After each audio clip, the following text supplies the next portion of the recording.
You see a lot of trainees or GPs feeling like they want to leave. After my first maternity leave, I was thinking of leaving training. What pieces of advice would you give somebody who's just about to finish training and doesn't have a job? Knowing about where jobs are. So in our area, a lot of jobs go on the LMC website. We have first 5 WhatsApp groups that are very active. Where we are is Southwest 10, so there's one through the RCGP and then there's a completely separate one. The training hub, they share jobs and things there. But I think your key is linking in with the first 5 network, because they've been there just recently. They work in the area. You'll have a whole mixture of locums, salaried, even some partners as well. So I think getting their experience and information is best. And it's really good to know their experience of a practice. The biggest piece of advice that has helped me. Are you a GP trainee or newly qualified GP who is feeling a bit unsure about your prospect as a GP? Maybe you're feeling a bit demoralized. There's quite a lot of negativity in general practice. And today I'm joined by Dr. Hannah Phil, a first 5 GP who's also a training program director. She's going to share with you her perspective of how she developed her career and tips that you might find useful as you're shaping your career. Dr. Hannah was on the channel a couple of years ago while she was a trainee, and you're going to see the development in her career and how she's evolved in a new role. So make sure you watch this video until the end if you're not sure about your career, especially if you're feeling like you want to leave medicine, because that's exactly what happened to Dr. Hannah Phil. But then she felt that she reignited her passion and now she's developing her thriving career. Hi Hannah, how are you doing? Hi Erwin, it's good to see you again. Great to see you. So today we're going to talk about developing your career once you have finished your training. Tell us a little bit about your background. So I am in Guildford in Surrey, and I was on the Guildford training scheme from 2017 and qualified just over a year ago.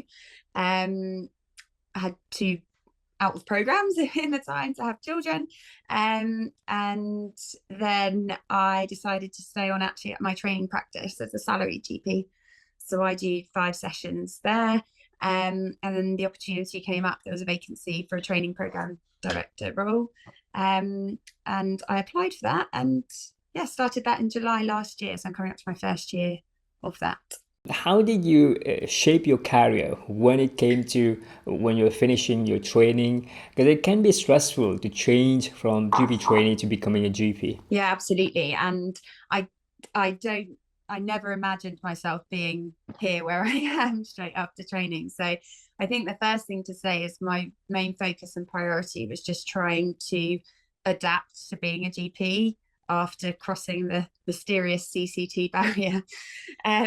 And learning just to try and consult with patients and manage the admin load. And I'm a list holding salaried GP. So I think finding that balance was, it was interesting for me. And it was one of the reasons I decided to start with 5 sessions. And I thought, I'll build up really nice and slowly.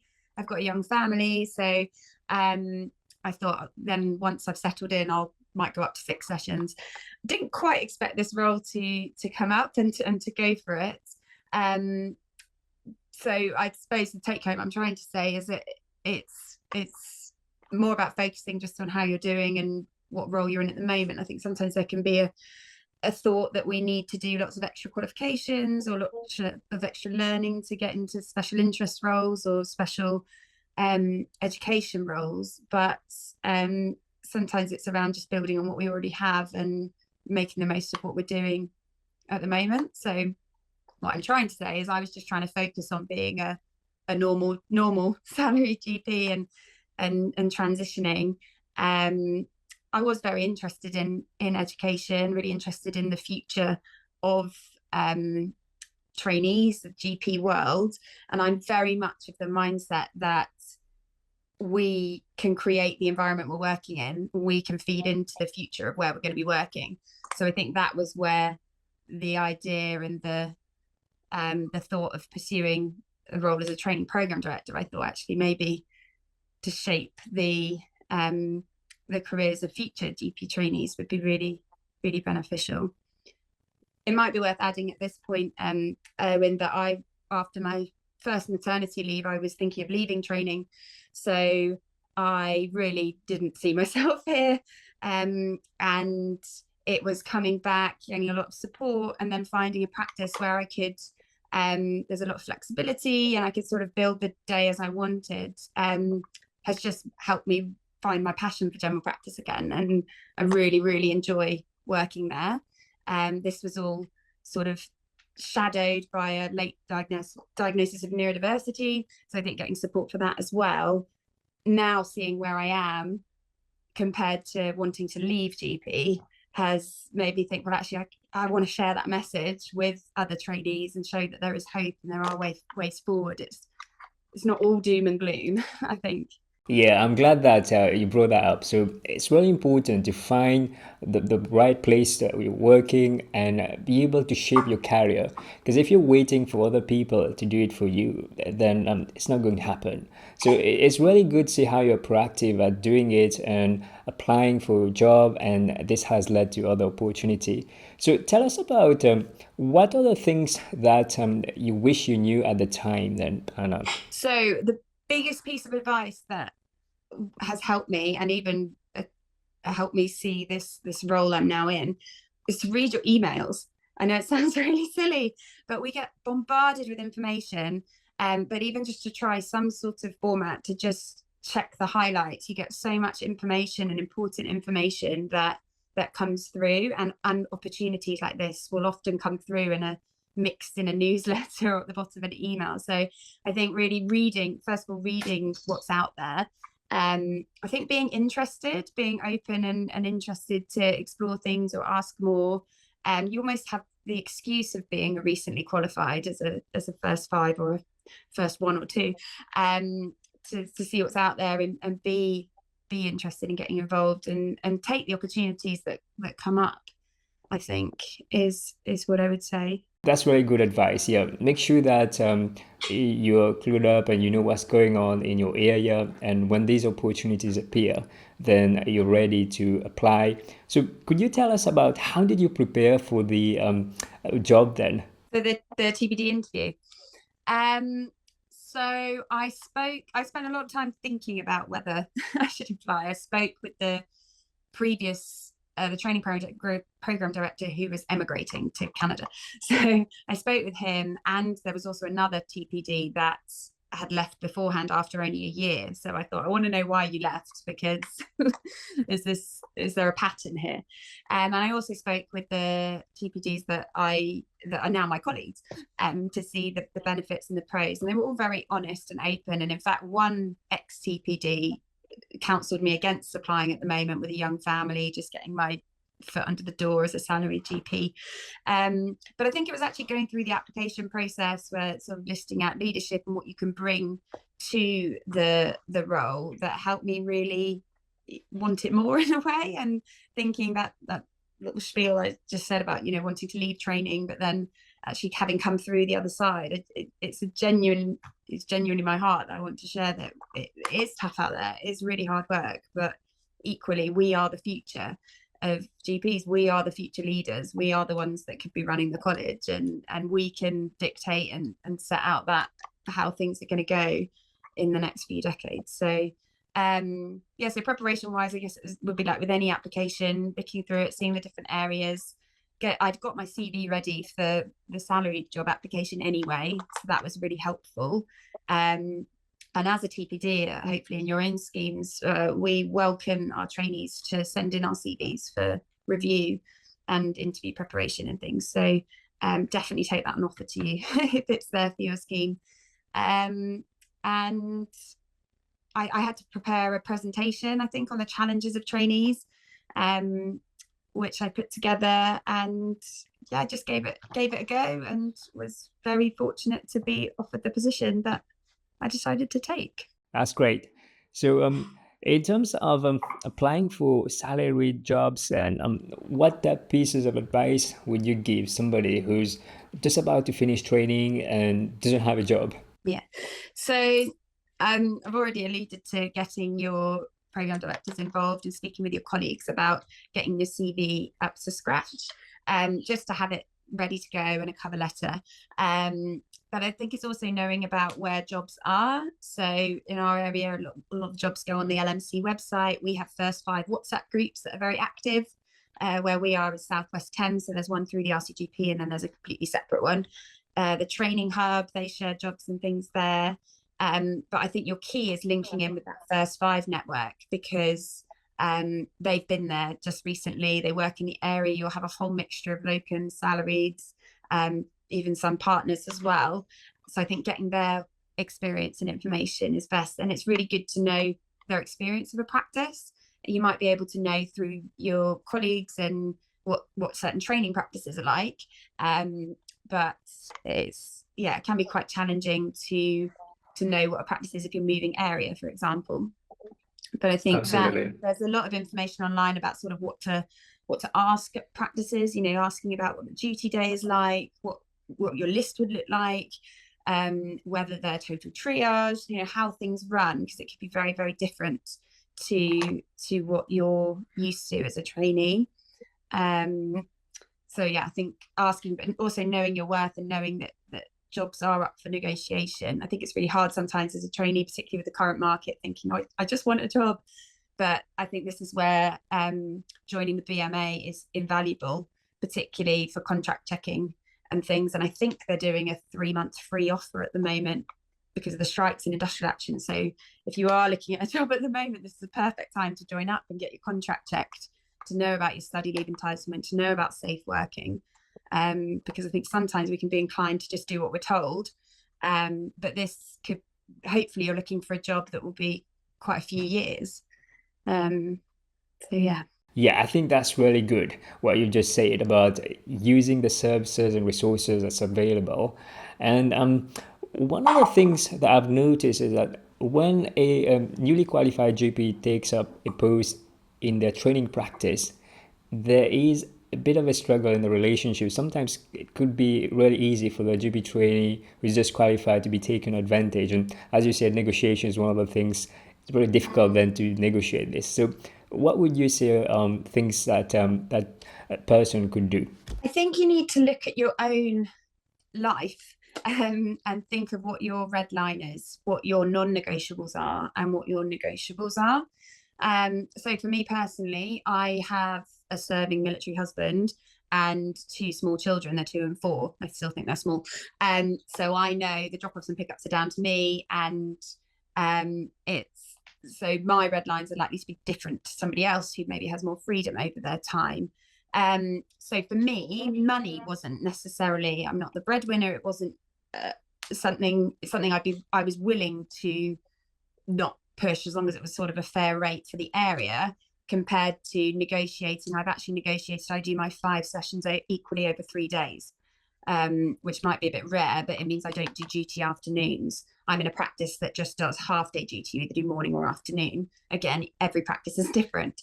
So for me, I wasn't willing to, I was happy with the salaried rate, and someone else might have wanted to push that, but I was comfortable with that. Some people, their non-negotiables might be set days of working.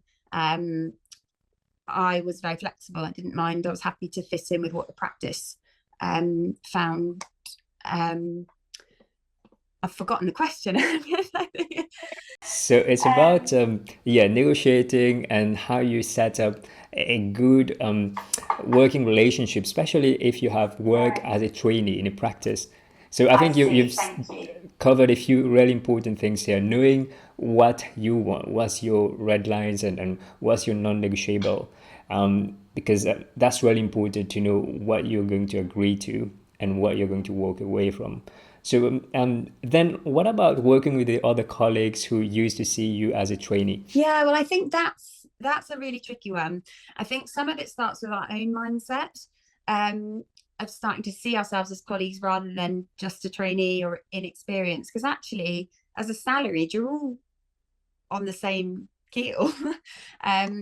People might have special interests in things, but I think of it a good comparison is in my TPD role. I was joining 2 very experienced TPDs, both of which had helped me through my own training, and then suddenly I was their colleague. They weren't my bosses, but we were working together, yet they had far more experience. So I think it's really trying to just remind ourselves we have every much as right to be there, and we bring so much sort of fresh new ideas, enthusiasm to the role. A lot of practices should, and it's something worth asking, but maybe offer some sort of informal mentorship. So it'd be really good to have a named partner that you can go to, or and good if it's a practice you don't know, to know where the clinical meetings are or who you can ask for advice, because we all need to run things past people and check in on things.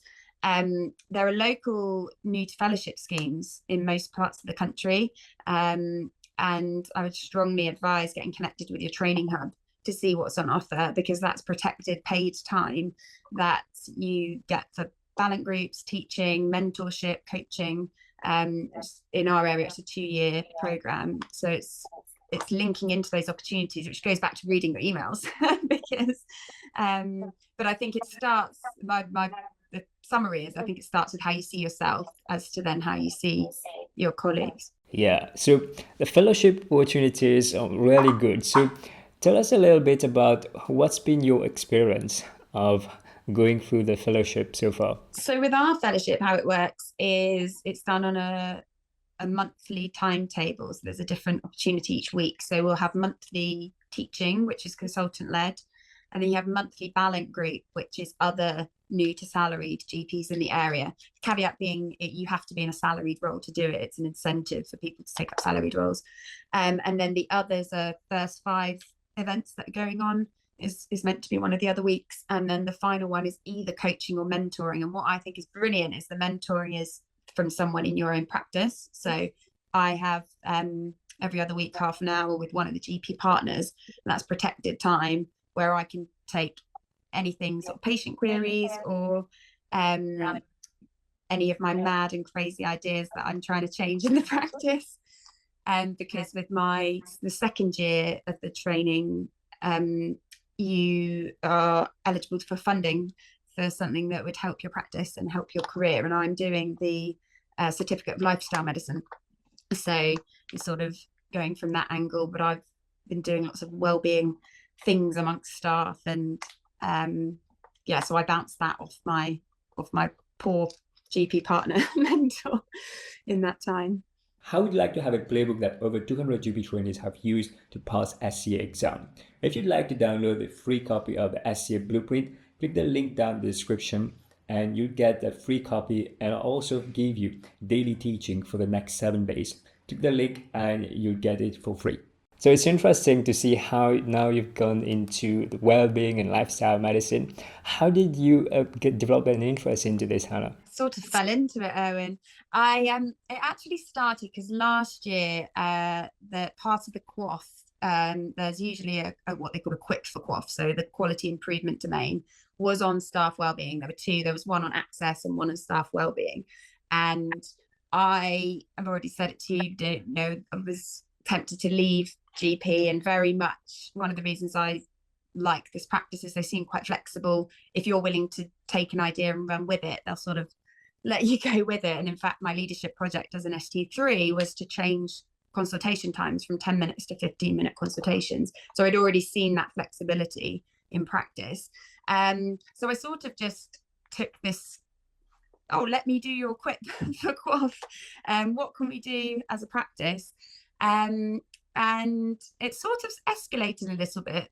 I don't know if people are aware, I certainly wasn't, of the NHS Futures platform, which I think NHS are trying to make NHS England are trying to make people engaged on that and have different forums and things. And I purely signed up to it to try and find out what other people were doing for this quality improvement project.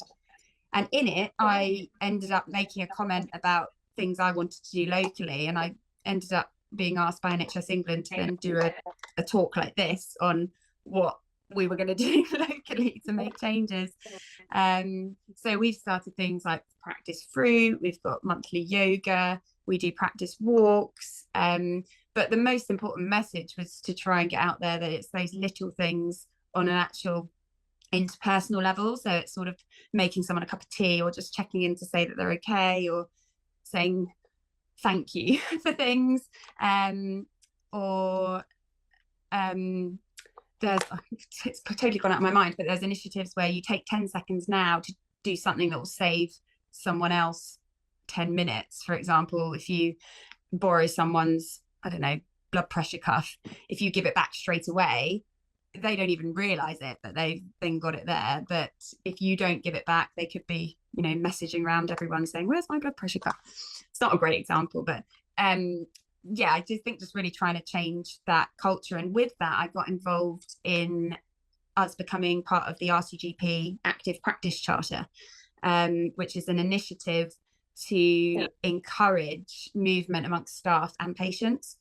So I'm not sure if you're aware of it, Owen, but there's you have to meet 5 criteria. The first 2 are encouraging your staff and patients to be less sedentary. The second 2 are to encourage staff and patients to be more active. And then the 5th one is to partner up with something. You've probably heard of parkrun practices. We don't have a parkrun, so we went with Walking for Health. We're walkers. So, but it's just something that got everyone talking and gave us a reason to just create a bit of a buzz in the practice, I think. And I linked in, so we're Surrey based, so I linked in with part of the council called Active Surrey. They have, the other places should have them, and they actually really supported us with some equipment for a standing waiting area. They gave us some standing desks, some sort of step counters, and it sort of snowballed from there. That's great. I think it's really good to have these new initiatives, and staff retention is one of the problems that general practice face, and this more investment will actually develop a great culture in the practice. And it's great to see how you've gone into that and developing it. I didn't know about all these initiatives, but it's really good to see how you're leading that. So what was your learning going through this? Because it's quite difficult to start a new initiative in a practice when you're somebody who's quite new there. So it's been a steep learning curve. I think I don't know if my mantra is sort of just go for it in a way. The biggest issue has been not having a budget. So trying to do innovative and free things, but it is amazing. You know, those five ways to well-being are all free. You know, connecting with one another, getting out in nature, physical activity, giving. They're all things we can just do. We sometimes think that to make staff well-being better, we need to do a big survey and then put in all these expensive initiatives. Well, no, actually, we need to respect our staff and thank them for what they're doing and remind them that they're really important. I made a wellbeing notice board in the staff room. So things like that, it just seems, you know, we had an empty wall with some very outdated pictures. You just ask and these things seem to be able to happen. And with that, we put a sort of "we are listening" big envelope, and staff could put in contributions and thoughts. And from that, we've just got staff fleeces that the partners have done because someone suggested it, so we could all feel sort of unified. And yeah, I think so. Funding is a difficult one, but also I'm really trying to delegate as well, because the difficulty is, particularly when you're adapting to being a new GP anyway, you know, you're contracted to serve however many patients are on your list. So making sure you balance that with the admin load, etc., etc. I could spend my life just talking about wellbeing and initiatives and getting things moved and improve the environment. But if I don't actually get the job done, then I'm not doing what I'm employed to do. So I think it's been about sort of just taking the opportunities when they've come up. So NHS England came up through that random platform. I got in touch with the PCN because the QOF piece of work was PCN wide. So then got involved in helping with one of the PLTs. I've stayed a member of the RCGP, which I know can be a contentious issue, but again, it goes to my mantra of we are the RCGP of the future. So got involved in the first 5 there. So just trying to be in the right places and have your fingers in the right pies, I think. So then be there and people say, oh yeah, there's that girl down in Hazelmere, she'll do this, or she'll ask for this. There's no prescription. It kind of just is taking the right opportunities. But I think the biggest thing I would say, Owen, particularly I think we might come onto it, but balancing work and family is just the reason I threw myself into wellbeing was because it really helps me and it helps my environment that I'm working in.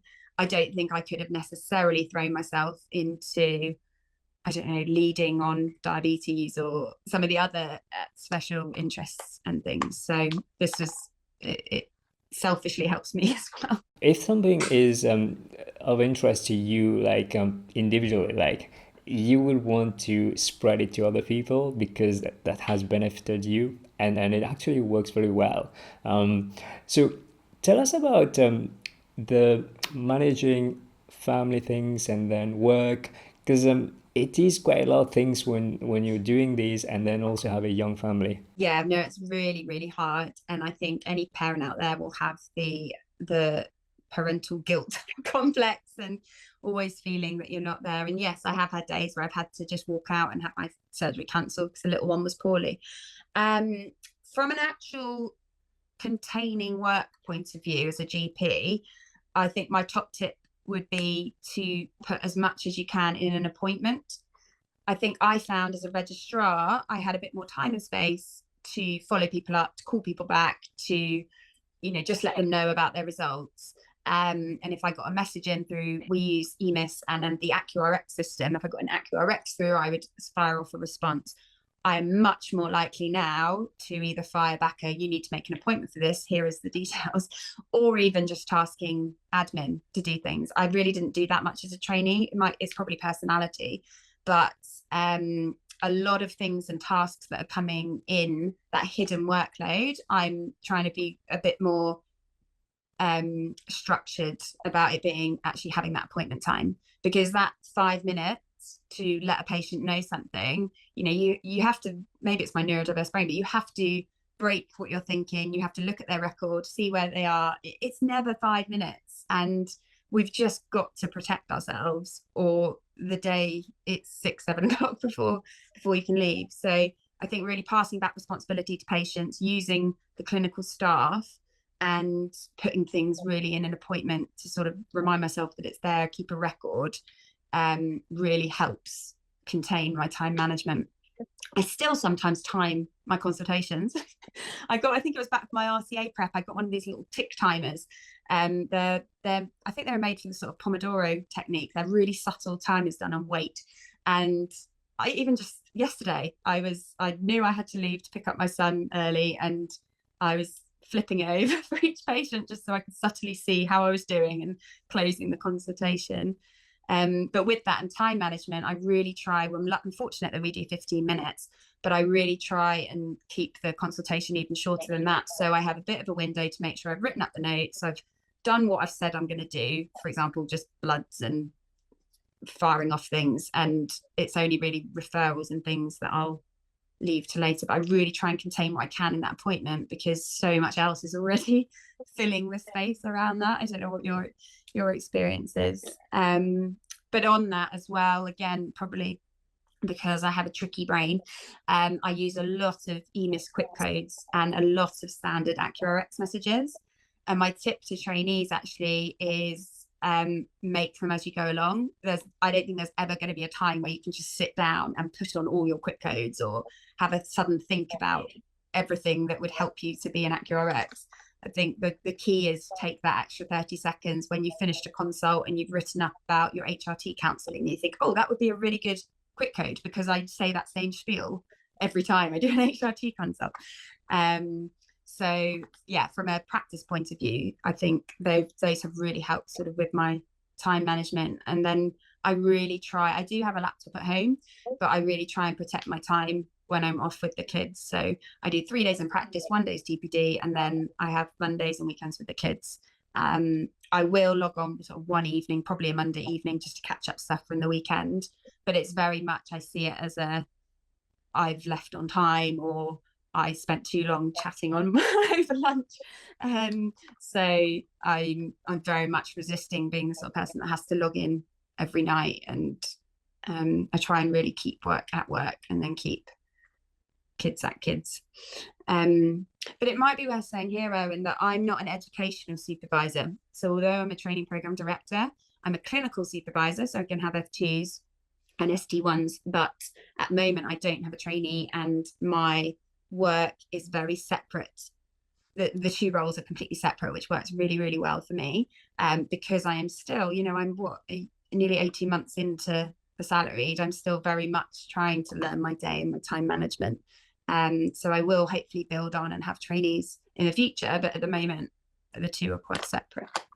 Setting clear boundaries and healthy boundaries is really important, and it sounds to me that you've got that going. And I find like as a trainee, I used to, as you said, like call a patient back for results and discussing. And this is something that as a trainee may be a good thing to do because you're learning from that. Then when you become more experienced, then you want to make sure that you got system and processes in place. So that's where you start delegating, and it's actually the right way of using your time effectively. So I think maybe that it comes with more experience of the system, how things work, then you develop that. And we're talking about how it's really important to say no as well. So how did you find like when you're having all these opportunities and what you're prioritizing, Hannah? Well, it's really hard, and I'd say one of my biggest challenges is overcommitting. So one thing I've really learned is to try and say not now rather than no. So either say not now or no, but like no, but I think this person might be interested, or no, but could you get back to me in a while? So I can't remember when you first emailed me, Owen. I feel like it was months and months ago. And I think my response at the time, I just had a lot going on. And I said, that would be great. I'd love to sit down, but can you come back to me? Which feels really uncomfortable and really hard to do. But it then means we can have this protected space where I'm more engaged and focused rather than trying to squeeze you into a little where I don't really have the time and capacity. And I'm doing that with patients as well. I actually, one of my my quick quotes on emails are all hashtags, and I've got a hashtag multi, and it's basically patient presented with too many things today. Unfortunately, we couldn't give it the time it's deserved. We've rebooked them. And that's effectively what I'm now trying to do in my life as well. And another example is I had Active Sorry come back to me, and they said, we've got some money. We'd love your practice to run a big team challenge. It's basically a virtual route, wherever you like. You go against each other for 6 weeks. Can you run this? And I said, yes, I would love to do this. That was maybe, I think, October, November time. Come January, they were nudging me saying, look, this would be really good as a New Year's resolution. I said, yeah, brilliant, let's get it going. So we didn't. And I just felt really, really bad that I didn't get it going. I eventually went back to them in, I think it was March or April, saying, right, I've got the headspace now. I've got this by the reins. What would you like me to do? And it totally snowballed. We ended up having 302 participants from all across Surrey Heartlands, our ICB, 12 GP practices going against each other on this 6-week challenge, absolutely smashing their step counts and things. And it was a really fantastic thing that hopefully is going to be shared in an RCGP blog. But I wish in October I'd said that not now, because it nearly didn't happen, because I said yes, but I wasn't able to actually go through with it until sort of 6, 7, 8 months later. So then you just feel a bit bad. So yeah, not now, and yes, but or even yes and no. Yeah, so sometimes it might feel bad to say no, but actually it's not good if you don't want to do something and then don't say no, then because that person will have an expectation. They could have found somebody else, or it doesn't work well for neither party. So I think another thing that's been helpful for me is when you say no to something, then you're able to say yes to something else. So every time you're saying yes to something, you're also saying no to something else. So knowing that allows me to think about what I'm saying yes to. I have 2 post-it notes on my wall. I've now got a board in my room as well with all the stuff I use. And the first one is, you are not responsible. And that is my sort of little reminder that actually it's not my responsibility if the patient can't get an appointment. It might feel like it is, and I might feel like I need to squeeze them in because there isn't an appointment, but actually it's the government's fault. It's the way general practice is. I'm just going to give the best service to the patient that I can, but it doesn't mean, obviously there are exceptions, but it doesn't mean I should be regularly squeezing extra stuff in. But the other one I have is choose to run to time, and with a smiley face. And it's exactly that, Erwin. It's saying I'm condensing, I'm keeping your appointment as close as I can to the 15 minutes because I'm choosing that I want to be there to pick up my kids. I don't regularly, they are the last ones there. I'm picking them up. And actually the few times, just last week I did actually get off in good time, and my 4-year-old said, "You picked me up in the daytime, mummy," because it was light, and I thought, oh gosh, yes, I am early, but it's that choice, and it's exactly what you're saying. Yes, I'm saying no to going through your multiple 6, 7, 8, 9, 10 complaints, but I'm saying yes that I'm going to pick my son up in the daytime because it's still light out. Yeah, I think that's great. But the thing is, like, when somebody says yes to thing, then they're more likely to attract that type of patient as well. So then you get more patient like this coming. Whereas if you set it clear what you're going to deal with and explain and set the right expectation, you probably attract the patient who want to see you again for that. Oh, and that is so true. You need to train your patients. I didn't even think about that. We had a retiring partner who was very giving, very, very giving of time and extras, and just that's the culture that general practice used to be. And actually, it takes a lot of time, and it's actually harder to put in those boundaries with patients and say, no, I can't do this, or no. It causes more dissonance, and sometimes it's just easier to keep prescribing the trazodone or the zopiclone or whatever. It's actually so much harder to take the time to be like, oh no, I don't feel comfortable doing this.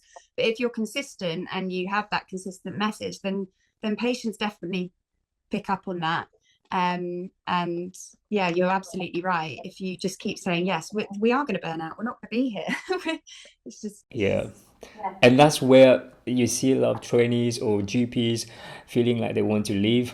It's because of the problem where there's just not enough of GPs who are doing that work.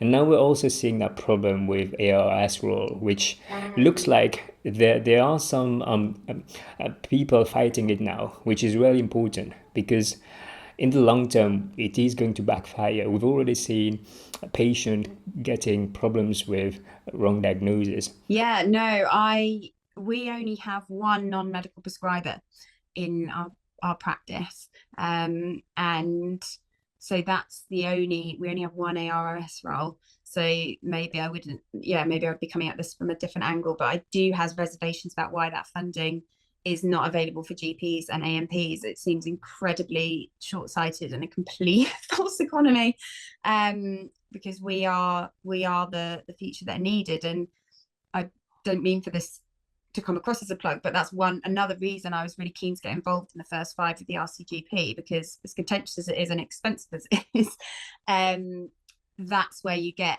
involved with your local faculty and get message through to council. And that's why today we've just seen the recent publication of the Physicians Associates survey results, and movement on that. So there are people listening. It's just getting the right people through, the right message through, I think. And we can only do that if we join these platforms and things and talk to them and get people listening, I think. Yeah, I think it's good to see the change in direction now, because essentially GPs are doing very important role in the work and just can't be replaced. Like other people seem to think that they can do a better job, but the problem is the amount of experience and training that a GP gets to be able to do that job is not going to be able to be replaced by somebody who's doing maybe 2 or 3 years. It's just not possible.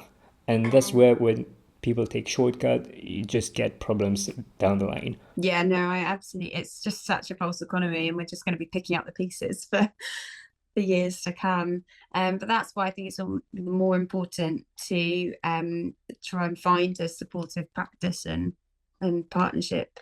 And I do think these things come around in circles, go through difficult times to get a job. In our area, there still are plenty of salaried opportunities. I appreciate the locum market has plummeted with the ARRS funding coming through, which I know makes it quite difficult for people if that was their career choice. But I think linking in with your training hub and your local first fives is a really good way to start knowing what's around and what could be useful for your career going forward. Absolutely, yeah. I think as a GP trainee who might feel a little bit discouraged right now, things are going to change. and it's about what you're doing in your training and how you're developing these relationships and getting involved. As Hannah said, that she's been doing various things and this has led to other opportunities. So I'll leave it with you for the last piece of advice for somebody who's been listening so far. What would you say for somebody who's about to qualify then, Hannah? I'd say a huge congratulations. You've done so well to get to this point, and your whole career is ahead of you. So I'm going to be cheeky and put in two pieces of advice. The first is you don't have to do everything now. That sounds a bit hypocritical coming from me, but you are looking at a career. So do focus on just getting your work-life balance sorted and just being the best GP you can be and you want to be.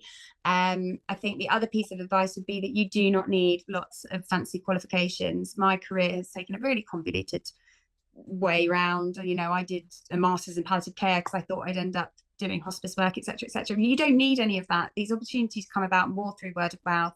I think it's more about finding your little tribe and your network, people that will support you, looking at mentoring and coaching opportunities for people to help you. I can't believe this is the third time I'm saying it, but if you do stay a member of the RSGP, they have mentoring there, but go through your actual training scheme. They should be able to link you in with coaches, and that comes through the fellowship as well, because actually it's so helpful to have an independent person or someone that's a little bit further along that can say, I've been there, you can get through this, have you thought about this? And yeah, hopefully something that in this conversation today as well might be helpful to take away. Great. Thank you so much, Hannah, for sharing your experience and perspective. I'm sure it's going to help various trainees who've been watching and then have got some new perspective and ideas as in how they can shape their own career. How can people find you on social media, or you on LinkedIn? I am on LinkedIn. I don't use it a lot, but it's probably got my email, which is just my name, hannah.field@nhs.net. And that's what my LinkedIn is with. It's probably something that will build up over time. So. Great. Thank you very much for watching up until the end. If you found this video useful, you might want to watch the next video here. Take care, everybody. Bye-bye.